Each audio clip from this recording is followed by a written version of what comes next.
Бір түлкі қалың ағашты аралап келе жатып, ағаштың басында отырған қырғауылды көреді де жақындап келіп: «Сәлеметсіз бе, қырғауылым, қалыңыз қалай?» дейді.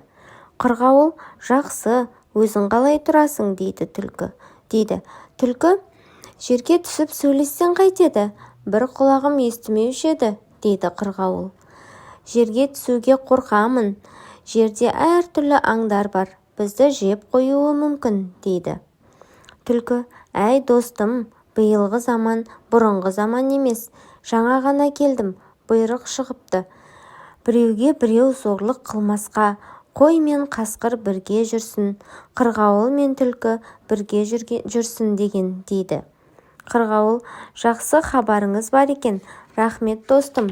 Мына жақтан бір иттер келе жатыр, оларға да хабарыңызды айтыңыз, естісін» дейді. Ит деген сөзді естіген соң, түлкі алды-артына қарамастан қаша жөнеледі.